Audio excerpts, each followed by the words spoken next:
сайн байна уу? За. За өнөөдөр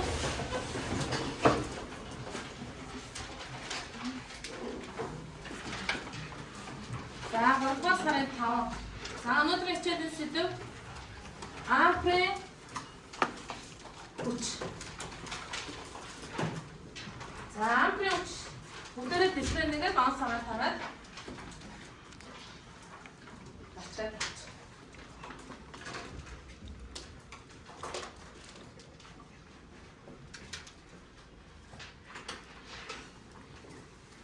За болсон баг өдөржиний дөрмөө онцлоо. За бусдаа хүндэтгэлтэй хандъя. За тэгээд та бараа хичээлээс гадуур юм орохгүй бай. За тэгээд асуулт асуух хоёроо асуулт гараад ирж байгаа юм шүү. За бүгдээ одоо багшийнхаа юм явал бичлэг рүү анхаарлаа хандуулж байна. За бичээдээ рүү гарч ирээд асуулт асуух учраас өнөөдөр сайн анхаарлаа төвлөрүүлж байна.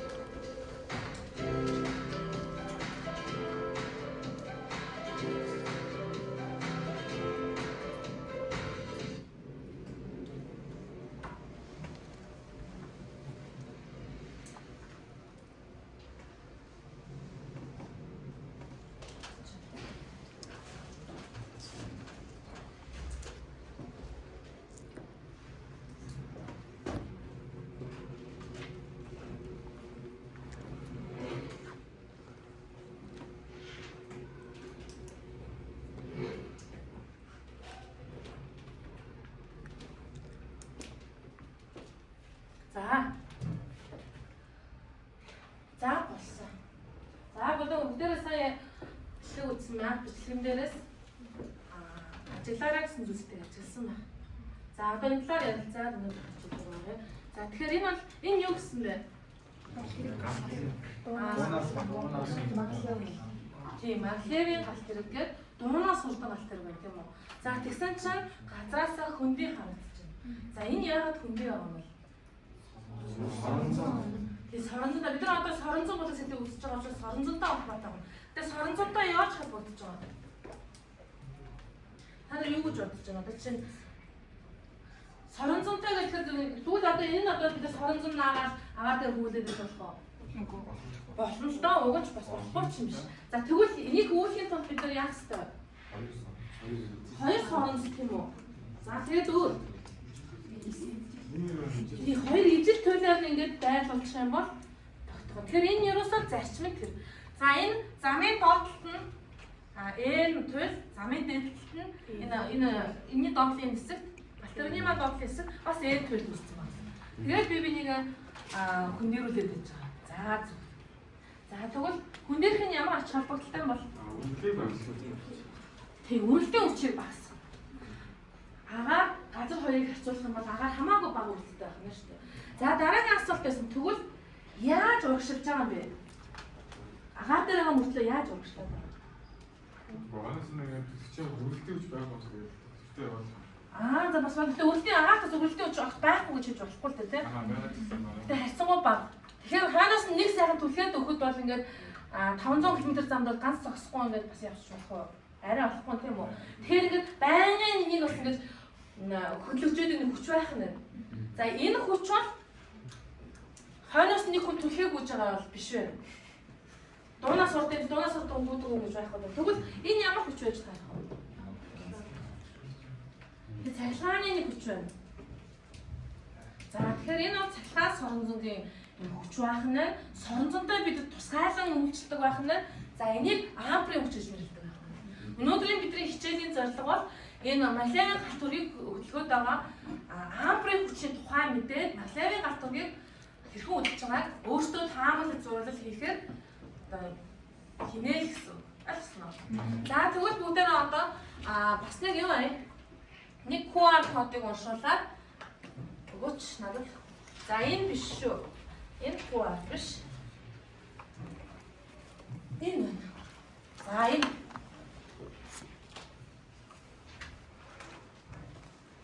За одоо мэж би одоо юу вэ? Өө ч хамтахгүй. За бүгдээрээ юу ач.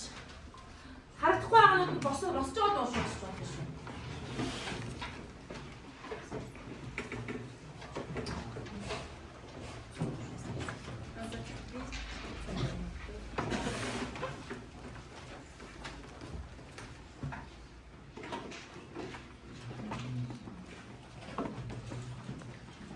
За юу гарч ирсэн?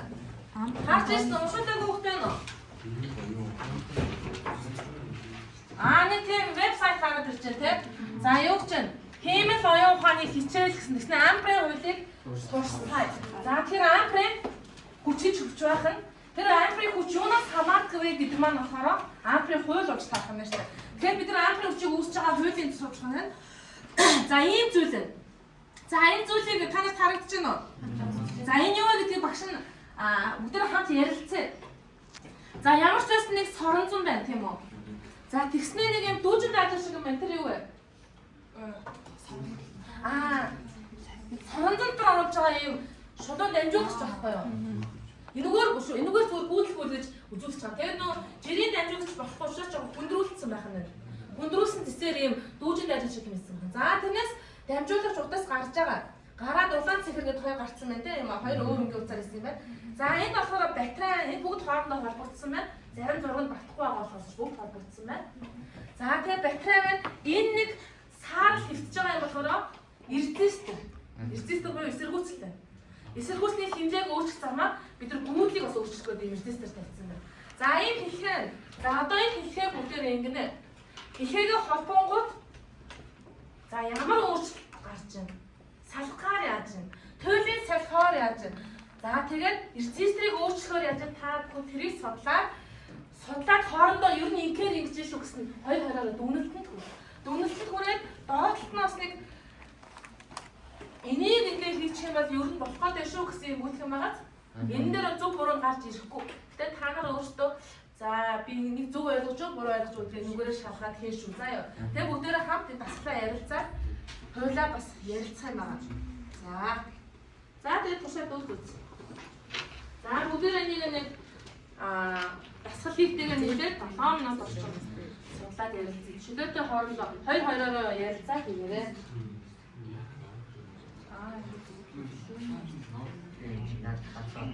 Одоохондоо болохоор зүгээр улаан цэвэр уцаар хийцэн байхгүй юу? Туйлын яс сорсон бол. Одоо нөө утас нь зөв өнгийн утас ашиглаад хийцэн байх нь шүү. Туйлын солино гэдэг чинь үүдийн нөгөө тийш нэг үл гэсэн үг шүү.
Чөлөөтэй.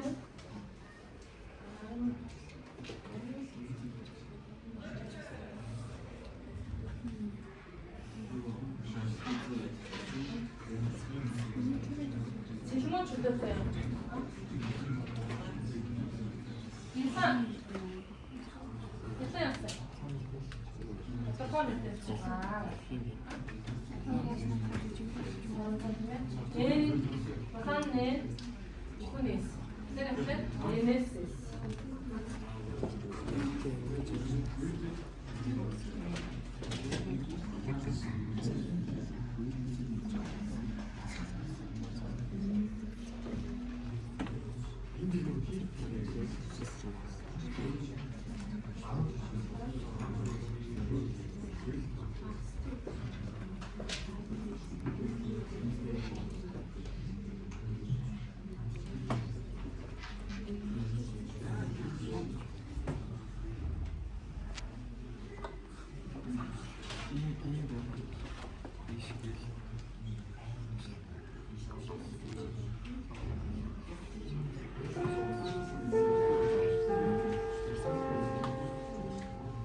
За хугацаа маань юу нэмж байна?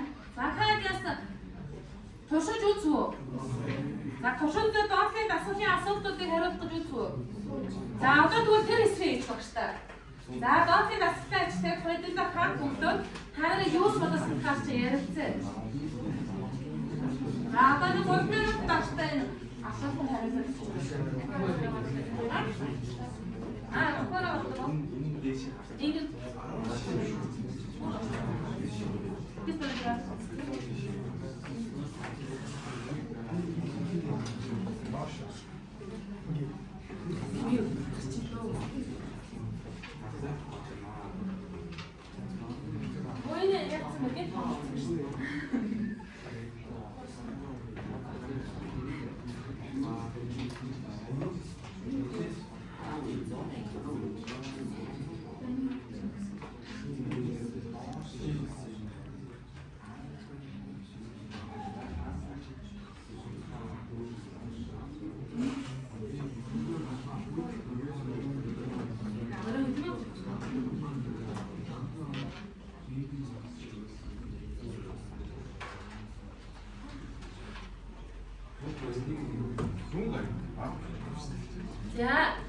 За хариулах гэж үзв.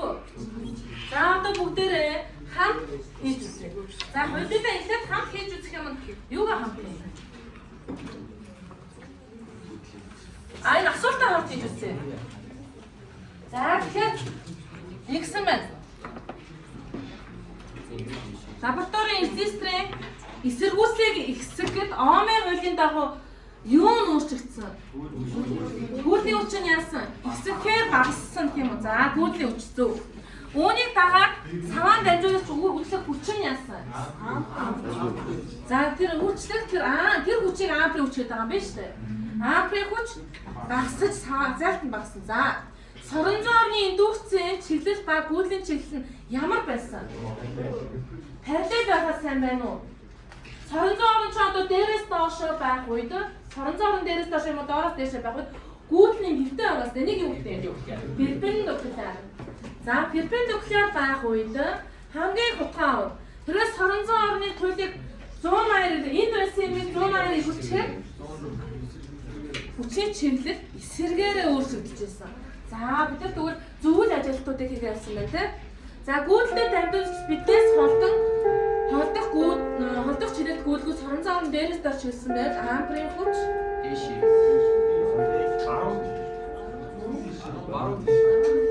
За энэ асуултын хариултыг бүгдээрээ ойлгочоод тэрийг бид нар дараа бас нэг хуулиар гаргаж өгчөөс энэ асуултыг бүгдээрээ ойлгочих. Бодоод өнгөрч яаж та нар ингэж хааруулж гой болж ирсэн. Энэ бас нэг аргачлалтай байх юм тийм үү? За одоо та нарын хийсэн туршилтыг бүгдээрээ хамт хийе л да. За энэ та нар мэдээж хэлхээгээ холбосон байх. За багшийнхан жоохон багтахгүй байна тийм. Хэлхээ холбосон чинь хажуу тишээ хөдөлж байгаа энэ хүч бол ампрын хүч. За ампрын хүчлээр соронзон орон хаашаа NSS руу доошоо чиглэж байна. За NSS руу доошоо чиглэж байгаа цаашаа болцсон байна тийм үү? За гүйдэл тэгвэл хаашаа гүйж байгаа юм? Одоо бол яг эндээс ийшээ буюу эндээ. Улаанаас чиглэж одоо бол ингэ цаашаа гүйж байгаа юм шүү дээ. За тэгвэл энэ туйлыг сольчих. Тэгэхээр гүйдэл одоо цэнхээс улаан руу гүйж байгаа тохиолдолд наашаа болцсон байна тийм үү? За тэгээд энэ дээр бас хараа энэ миний ингээд нэг жижигхэн ингэ солонгот энийг солихгүй байна. За энийг жижигхэн сольж. Эндээс солонгот хүчин өөрөө багасч байгаа. Чи дагуу. Тийм соронзон орон гүйдэл хоёр нэг дагуу болчиход байгаа гэсэн санаа байна. За эндээс тэгвэл бүгдээрээ хэд хэдэн хэмжигдэхүүнийг гаргаж ирээ. За бүгдээрээ томьёогоо авчи F гэдэг чинь хүч А гэдэг чинь ампер хүч. За юу юунаас шалтгаалж юу нэгсэхээр юу энэ ампер хүч ихсэж байгаа шиг санагдсан таа. Гүйдэл. За юу түрүүнд гүйдэл байх нь өөр. Дамжуулагчийн эсэргүүц. За дамжуулагчийн эсэргүүц бас эсэргүүц гүйдэл хоёр уруу хамаарах юм байна чи. За соронзон орон бүр байхгүй болчихвол болохгүй шүү дээ тийм үү? За энэ дээрээс болохоор энэ дутагдаагүй нэг юм байна. Яг энэ соронзон орон дотор багтж байгаа тэр утас нь бас хамаатай байна.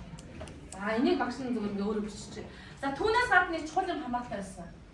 Соронзон орон эргүүлэхээр заримдаа хүчгүй болчиход тэгэхээр юунаас хамаарч байгаа юм бэ? Чиглэл маш сайн. За тэгвэл ингээд синус альфа. За энэ соронзон оронд орж байгаа үнцгэн. За тэгэхээр бүгдээрээ өнөөдөр ампрын хүчийг хэрхэн олдог, ямар хуулиар тодорхойлдог, бүхэл тоо хууль судалгааг бүгдээ очлаа шүү дээ. За эндээс тэгвэл юу байх нь вэ? А гэдэг нь юу юм? За гүйдлийн нэг чинь юу юм бэ? За гүйдэл ампер нэртэй. За Б болохоор за соронзон орны индукцийн вектор гэх юм уу? За индукцгээ бид товччих. За нэг чинь юу гэнэ? За Тесла. За тэгээд L нь болохоор урт метр. Уртын нэг ч метр. За альфа бол өнцөг.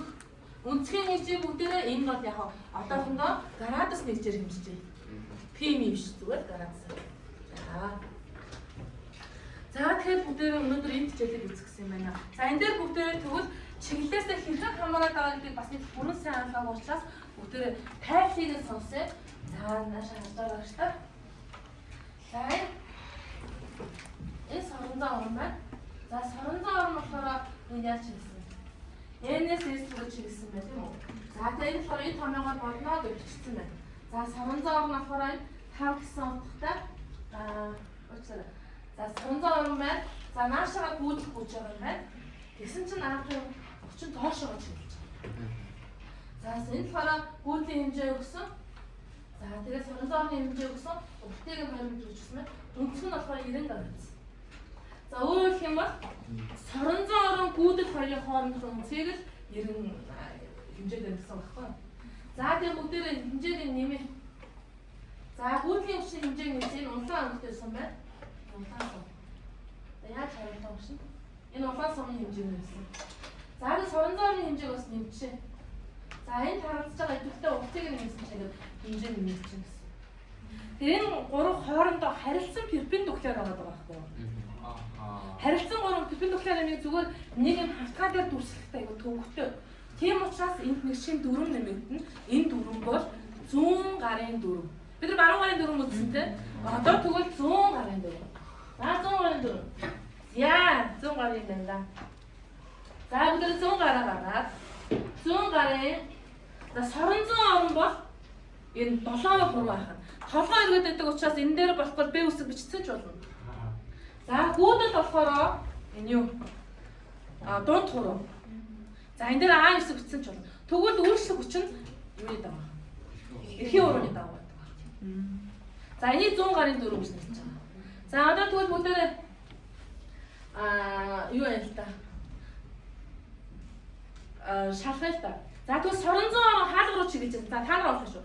Соронзон орон хаалга руу чиглэж байсан. Гүйдэл таад руу чиглэж байсан. За үйлчлэг хүч нь хаашаа? Самбарлуу цаашаа. Самбарлуу цаашаа гэдэг яадаг вэ? За ингэж тэмдэглэдэг. За тэгвэл самбарлуу наашаа чиглэжсэн бол яаж тэмдэглэх вэ? Бид нар энийг мэдэн штэ. За тэмдэглэх. За энийг цааш гэдэг. За энийг яагаад цааш гэж байгаа юм бэ? Тийм. Бид нар одоо ном сумыг цаашаа ингээд харж байвал бид нар атлаас нь үдэн нэг x-тэй харагддаг шүү дээ. Хэрвээ ном сум бид нар рүү чиглэж байгаа юм бол үзүүр нэг харагддаг шүү дээ. Тэгэхээр ингээд наашаа чиглэж байгаа зүйлийг ингэж тэмдэглэдэг. Энийг одоо үзчихсэн тийм үү? За ерөнхийдөө 100 гарын дүрмийг үзчихлээ. За томьёогоо ойлгочлаа бүгдээрээ одоо тэгвэл дасгал ажиллая.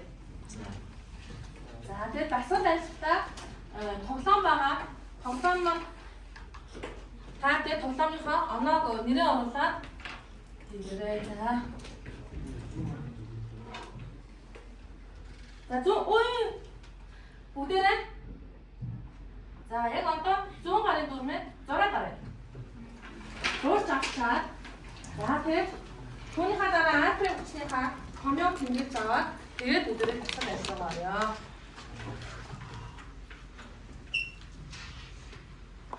Дараа санхад хэрэгтэй байдаг учраас ингээд хуруугаараа ингээд давхар зураад авчихлаа юм аа.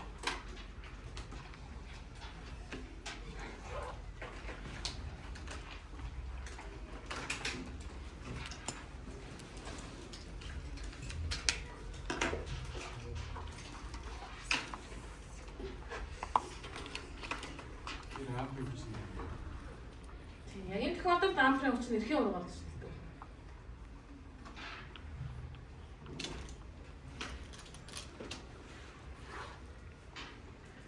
За 100 гарын дүрмээр зурж авах болов.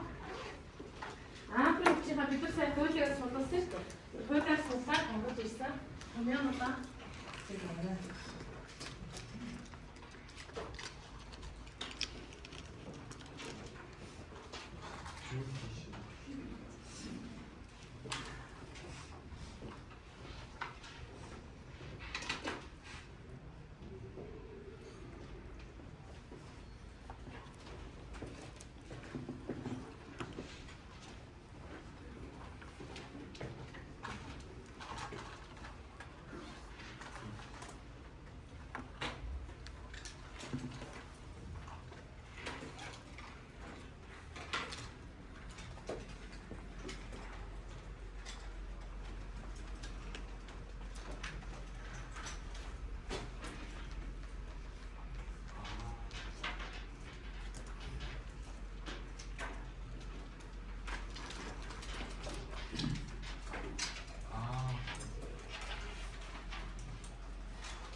Ажиллана.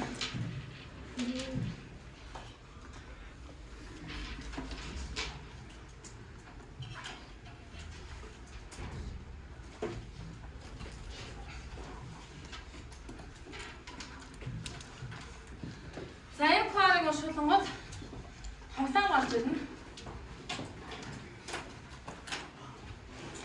За тоглоомоо тоглоод асуултандаа хариулаад тэгээд нэрээ авсан оноогоо нэртээрээ тэгээд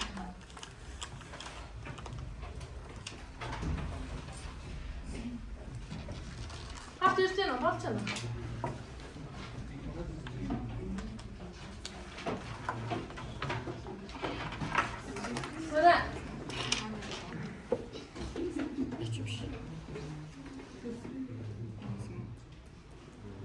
Намигийн тоглоом энэ мартын гартэр баггүй юу?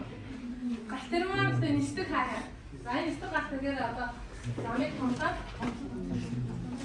бодлоо.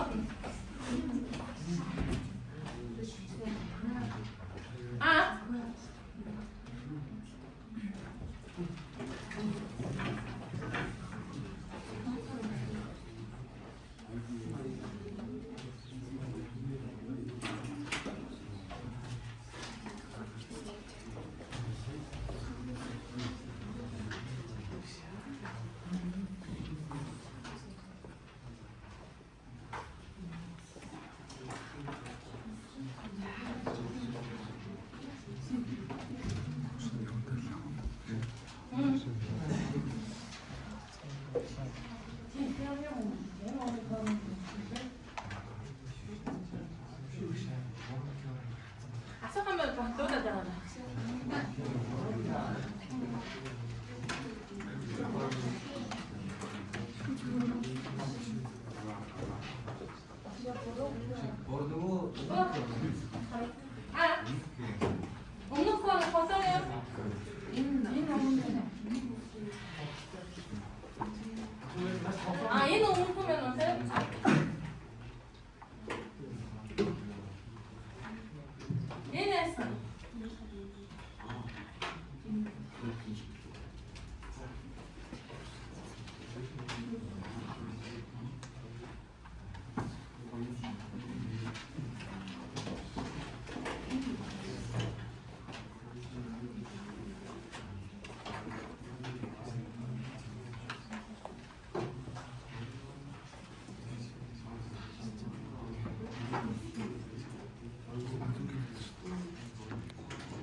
Чийлээ 4 билүү. Ангар шог 2 2. За тоглоом хийсэн байна уу? Амар сайн тоглоом байна. Би ийм тоглоом байгаа юм амар дээш чинь параллел гэдэг юм байна.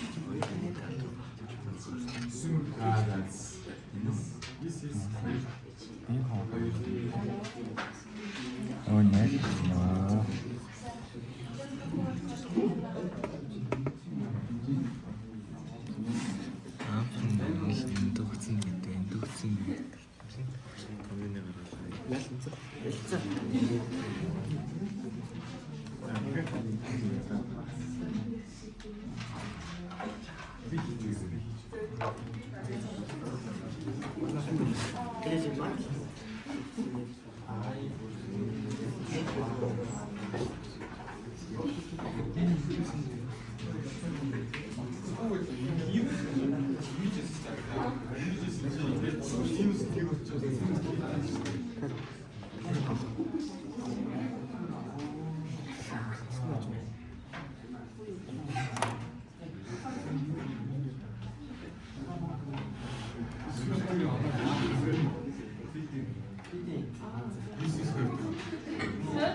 За одоо бүгдээ борхонод тоглоомоо дуусгачих. За тэр хамаануудаа бичээд.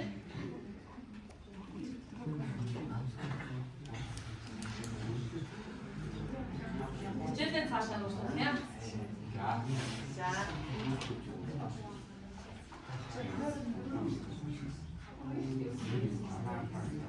Харсан.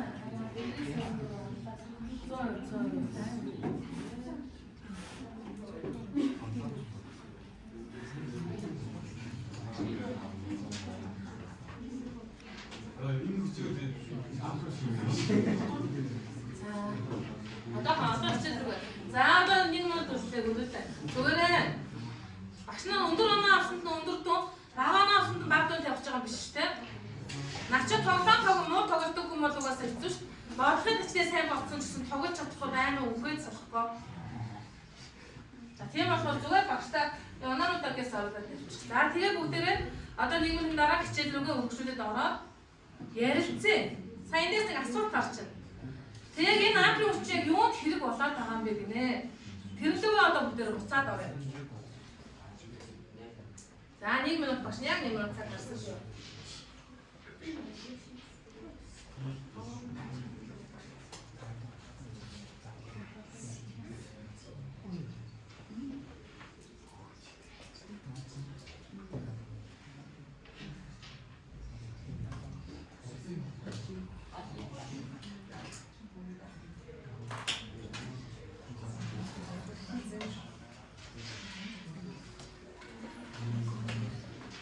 За 30 секунд үлдсэн хүмүүс байна.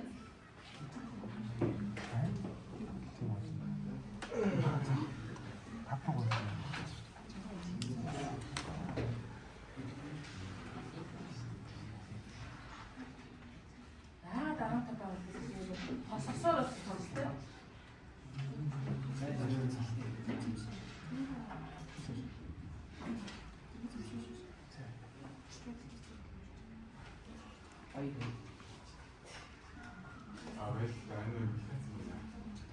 За дууссан. За багштай тэр оноогоо дараа хэлчих болно. За одоо бүгдээрээ хаабар тавиад үзгээ тавиад. За бүгдээрээ багш руугаа харъя. Түр хаабар унтаач хаан цэндийг байна. За одоо асуу. За бид нар сайхан амплын хүчтэй үзчихлээ. Чиглэлийн олохдоо ямар арга ашиглаж 100 гарын дүрмийг ойлгочлоо. Томьёогийн мэдчихлээ. Сая та нар асуултанд хариулаа бодлого бодоод шалгачлаа. Тэгээ өндөр оноо авсан, бүгд өндөр оноо авсан байна. Тэр бүгд үеэд давсан болоод оноо авч байгаа. Бүгд зөв бодлого бодоод бүгд хариултаа хариулсан байна. За тэгвэл одоо асуу. Энэ хүчийг юунд ашиглах юм бэ? Юунд ашиглах юм бэ?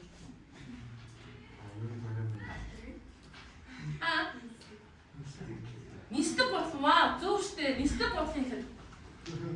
Нэр зөв. Мафиач марис өөр нэсэд австэй. Мафиагийн галт тэрэг хөдөлж байгаа тэр зарчим бол амплын хүчнээ тулгарч байгаа байхгүй юу? За одоо та нар тэгвэл яаж хөдөлж ирж тарах вэ? За энэ тэрийг хөөрж байгаа соронзон хүч бол тусдаа. Харин хөдлөж байгаа хүч нь бас нэг тусдаа байх юм. За тэр одоо тэр хавьны 100 ам хэмжлэгээл байна. За нөгөө ампрын хүчтэй бол ингээ яхаа нэг түүний заавал дээшээ биш хажуу дээшээ явуулж болно шүү дээ. За ийшээ хөдлөхийн тулд ийшээ. Тэгвэл соронзон гүйдлийг яаж байлгах шаардлагатай вэ? Гүйдлийн дээшээ гүйдлээс соронзон орныг хажуу дээшээ байлгах юм бол ийшээ. За эсвэл хатаа гүйдлийн хажуу тийшээ соронзон орны дээшээ гэж бодож. Эсвэл гүйдлийн доошоо соронзон орны хажуу тийшээ. За ямар ч тохиолдолд соронзон гүйдэлтэй перпендикуляраар ампын хүч үүсэж байгаа учраас нөгөө молекулын галт хэрэгэнд чинь молекулын галт хэрэгэнд энэ ампын хүч үүсдэг байна шүү дээ. За гэхдээ бас ийм хоёр одоо нэг тийшээ гүйдэлгүйгээр нэг талд нь ингээс соронзон байна.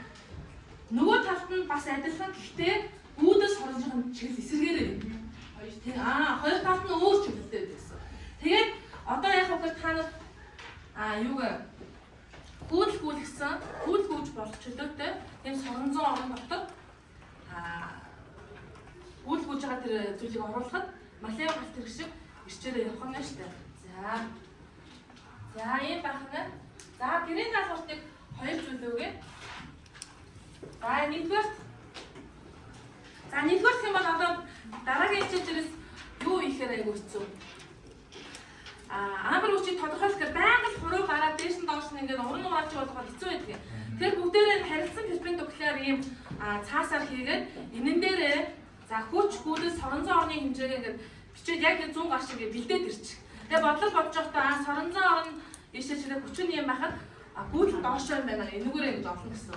За ихийг гэрээд авах. За тэмлээд ав. Нэг. За нэг юу болсон? 100 гарын дүрмийг цаасаар хийж ирнэ.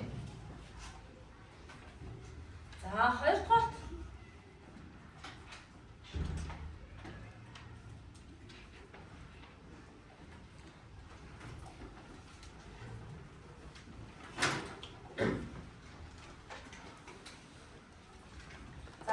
гэх юм бол би одоо молекулын галт тэрэгний хялбар загварыг үзүүлнэ. За молекулын галт тэрэгний хялбар загвар зүгээр өөртөө гараад хийж болох загварыг үзүүлнэ. За энэ яаж хөдлөөд гүйдэл нь хаашаа байна, ампрын хүч нь хаашаа байна та нар өөртөө бодож ирэх шүү. Заяа. Тэрийг тайлбарлая шүү. Заяа.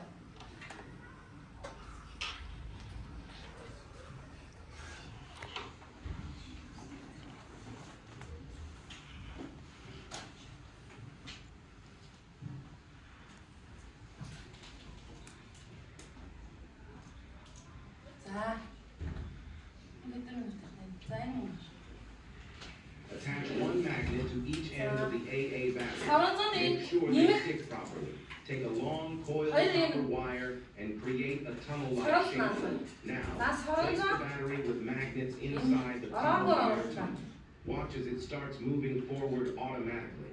When the battery touches the wire, it creates a magnetic force. Физикийн тайлбарласан байна. Амьдрал дээр үнээр тэгж болох байныг хараа.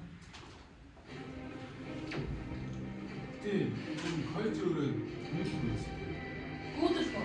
Тэгэхээр яг хоёр соронзонгороо доотод зэсээр холбогдчихж байгаа байхгүй юу? Яг тэгвэл соронзонтой үеэрээ холбогдохоор тэрүүхэн тэндээ гүйдэл үүсчихэж байгаа байхгүй юу?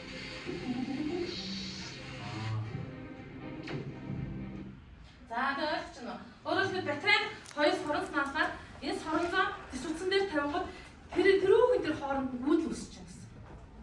За тэгээд соронзоо орон байна, гүйдэл байна, тэгээд ингээд гэсэн үг байхгүй юу? За ахшаа. Тэгээ энэ гарч тэрэгний одоо гадар. Энэ болохоор гадныг үзүүлсэн байх тийм үү? Тийм тустай материалыг үздэг. Энэ болохоор гадныг үзүүлсэн байх тийм. Тэгээд гадна талтай энийг зүгээр хөдөлгөхийн тулд ашиглаж байгаа учраас энэ чинь зам нь байхгүй. Энэ дээр галт тэрэг байна. Тийм доор тэр замыг шал өөр юм хэлсэн. Дотроо юм амар олон ороомос соронзоогоор хийждэг гэсэн. Тэгээд галт тэрэгнээс суурьнд бас маш их хэмжээний юм ороомос байдаг гэсэн. За Гүйдэлийг явж байгаа галт тэрэг байна шүү дээ. Гүйдэлийг зогсоон тулд гүйдлээ багсаад гүйдэл зэрэг зогсож байгаа. Гүйдэл аажмаар багсаад шууд тэн дээр онцгүй юм. Онцгүй. Тэр тусдаа хөвөлдөг хүч чинь тусдаа байдаг гэж ярьсан шүү дээ. Хөвөлдөг хүч чинь тусдаа. Зүгээр хоёр сургууль шүү. За өнөөдрийн хичээл дуслаа. Одоо энэ хичээлийг нэгтгэхэд ийм юм үндэстэй гэж наад нэг дүгнэлт хэлээд өгөөч. Нэг үгэд. За баярлалаа. Нараа. Ингэж тарсан юм уу? За багштай нэг нь ийм үндэстэй ингэдэм байх гэдэг юм дүгнэлт хэлээд өгөөч.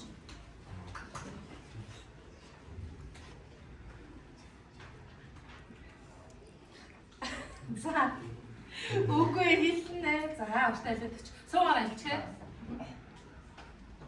Ампрын хүчтэй одоо төлөвлөгөөд 100 гарын дөрвөн болон одоо ампрын хүчний томьёо хувьчлал төлөвлөлт магнитын одоо галтрын хэлтэй. Галтрын ажил гэсэн юм байна тийм. За өнөөдрийн бидний хичээлийн зорилго бол ампрын хүчийг танаад магнитын галтрыг танилцуулсан. За тэгээд та бүхэн хичээл идэвхтэй оролцсон та бүхэнд баярлалаа.